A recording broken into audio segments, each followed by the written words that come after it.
बहुत स्पष्ट रूप से कहा जा सकता है कि सीधी सीधी हत्या है और हत्या का मुकदमा दर्ज होना चाहिए, हुआ भी है, लेकिन हुआ बहुत देर बाद में है और बहुत दबाव चारों तरफ से जब पड़ा है और जब हल्ला मचा है उसके बाद में हुआ है, ये स्थिति है। लेकिन यहां सवाल ये उठता है कि जो योगी सरकार या खुद योगी जी जो ढोल पीटते हैं कि लॉ एंड ऑर्डर यहां बहुत बढ़िया है और इस प्रदेश में जो है कई ऐसे नासमझ लोगों की भी कमी नहीं है जो लगातार ये कह रहे हैं कि नहीं, योगी जी के आने से लॉ एंड ऑर्डर दुरुस्त हुआ है। अभी अभी आप देखें, बहुत ज्यादा दिन नहीं हुए, मुश्किल से 1 हफ्ता हुआ होगा, अभी नरेंद्र गिरी जो अखाड़ा परिषद के अध्यक्ष, उनकी हत्या हुई है। अब तो मैं निश्चित रूप से कह सकता हूं कि वो सुसाइड नहीं है, वो निश्चित रूप से हत्या है। तो उनकी हत्या हुई इलाहाबाद में और उसके बाद व्यापारी की हत्या या यूं कहें कि एक रियल एस्टेट के व्यक्ति की हत्या, और वो भी पुलिस के द्वारा। मैं समझता हूं इससे बड़ा गंभीर मसला कुछ होगा नहीं। इस तरह से तो कोई भी व्यक्ति कहीं भी जाएगा और पुलिस चेकिंग के नाम पर उसे पीटेगी, निकालेगी और उसके बाद उसे मार देगी। तो इस तरह से तो कोई भी व्यक्ति सुरक्षित नहीं है।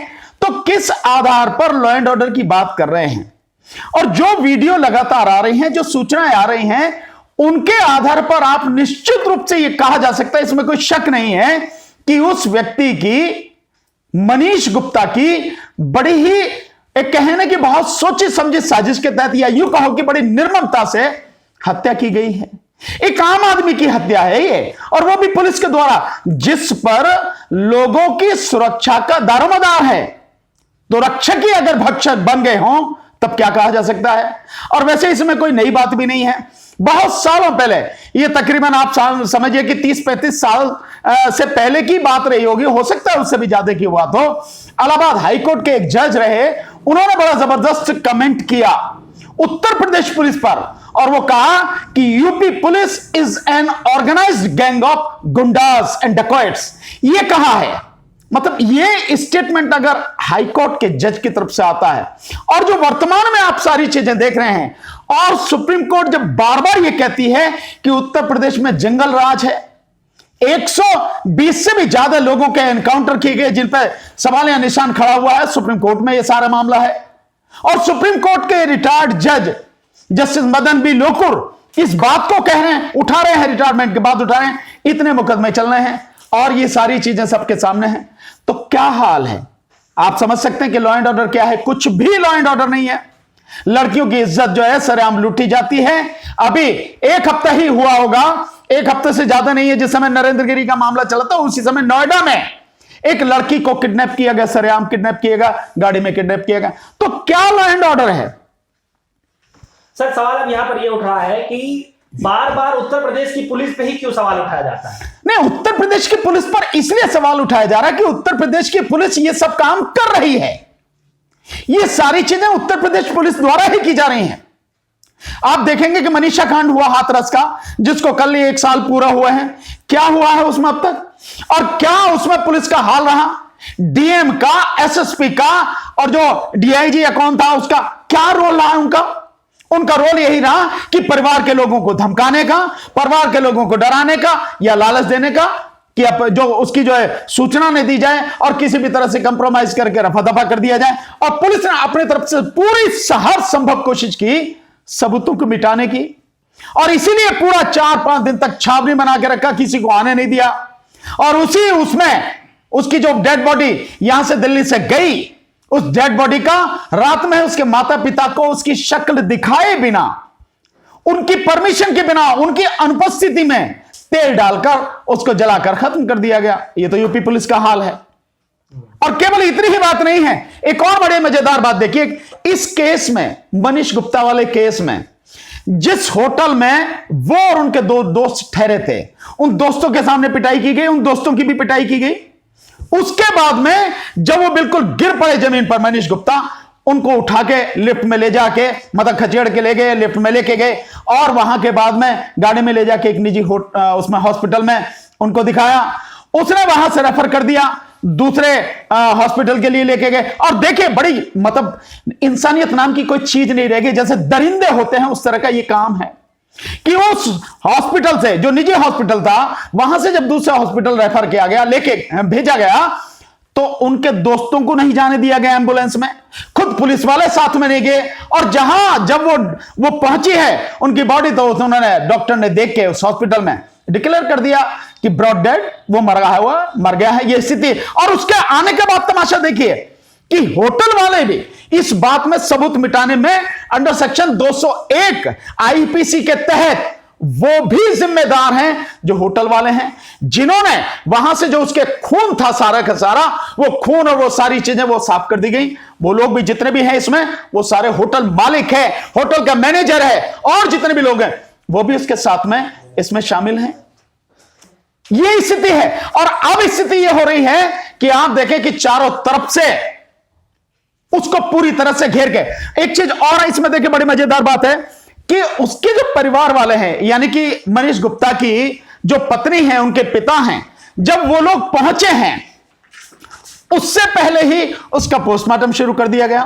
मतलब उनकी सहमति के बिना आपने पोस्टमार्टम भी शुरू कर दिया गया है, और पोस्टमार्टम की जगह को पूरी तरह से छावनी बना के रखा हुआ पुलिस ने। ये क्या तमाशा है भाई? क्या हर एक के लिए इसी तरह से करते हैं? ये जो सारी चीजें हैं। लेकिन सर, सवाल यहाँ पर यह है कि लॉ एंड ऑर्डर को लेकर के इतना सब कुछ कहा जाता है कि उत्तर प्रदेश की सरकार के अंदर जो है लॉ एंड ऑर्डर बहुत अच्छा ही चल रहा है। योगी के शासन में जो है गुंडे मवाली जो है, मतलब इस तरीके से सब थर थर कांप रहे हैं। सवाल सर यहाँ पे यह है, अगर पूरे उत्तर प्रदेश की बातचीत हम यहाँ नहीं कर रहे, हम यहाँ बातचीत कर रहे हैं वो व्यापारी कानपुर का रहने वाला, और ये केस होता है गोरखपुर में, तो खुद गोरखपुर में ऐसी चीजें हो रही है, तो फिर दूसरे जिलों के कैसे भरोसा? भाई मेरे, जो सरदार उनका जहां का रहने वाला है, जिसका सर पे हाथ है, जिसने कह दिया ठोको नीति की, जो ठोको नीति अपनाता है, उसी के घर में ये सारी चीजें होना कोई अप्रत्याशित नहीं है। आप भूल गए क्या? गोरखपुर में ही तो कितने बच्चे मारे गए थे, कितने बच्चों को वो जो मानसिक बुखार था उसके जरिए कितने बच्चे मारे गए, वो गोरखपुर में तो मारे गए, और ऑक्सीजन की कमी से मारे गए। और जिस डॉक्टर ने, डॉक्टर कपिल ने अपने सोर्सों से ऑक्सीजन का इस्तेमाल किया, उसी डॉक्टर को उन्होंने निशाने पर ले लिया, उसी की नौकरी खत्म कर दी गई, उसी को एनएसए में फंसाया गया, उसी को जो है सालों जेल में रखा गया। तो आप उनकी बात करें तो निश्चित रूप से योगी के गढ़ में तो पुलिस और भी सुरक्षित है कि भैया जो तुम्हारा, जिसके सर पे हाथ है, जिसका हाथ तुम्हारे पुलिस के सर पे है, उसके घर में तो तुम जो चाहो कर दो। कौन रोकने वाला, कौन कहने वाला, कौन टोकने वाला है? तो योगी के घर में इस तरह की, यानी गोरखपुर में पुलिस का इतना क्रूर व्यवहार होना, मैं समझता हूं कोई अप्रत्याशित नहीं है। यह तो संभव ही है, यही तो होना है कि भैया खूब करके आप जो मन में आए वो कर दो, सबको बचाने वाले योगी जी हैं। सर, सवाल ये उठ रहा है, वहाँ की जो गोरखपुर के डीएम है आनंद जी, उनका एक वीडियो वायरल हो रहा है जो चोरी छुपे बनाया गया है पुलिस में, जब वहाँ पे समझा रहे थे परिजनों को। वो लगातार देखा जाए दबाव बना रहे हैं कि आप एफआईआर मत करवाइए, केस दर्ज मत करवाइए, पुलिस वालों की जिंदगी खराब हो जाएगी, आपको पैसे मिल जाएंगे, सरकारी नौकरी मिल जाएगी। तो क्या किसी व्यक्ति के जान की कीमत सरकारी नौकरी या कुछ पैसों से तोला जा सकता है? नहीं, एक किसी भी इंसान की कीमत, उसको कीमत को आप पैसों में नहीं तोल सकते। वो इंसान अपने परिवार के लिए कितना महत्वपूर्ण था, अपने परिवार का कितना प्यारा था।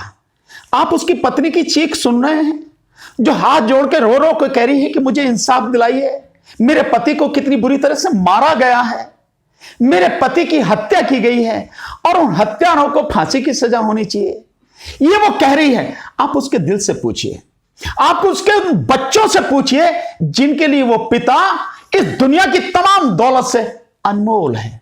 उस पिता से पूछिए जिसके लिए उनका बेटा, और इतना कामयाब बेटा, वो बेटा जो उनकी सारी खुशियों का एक तरह से स्तंभ है, वो बेटा आज उनके बीच में नहीं है।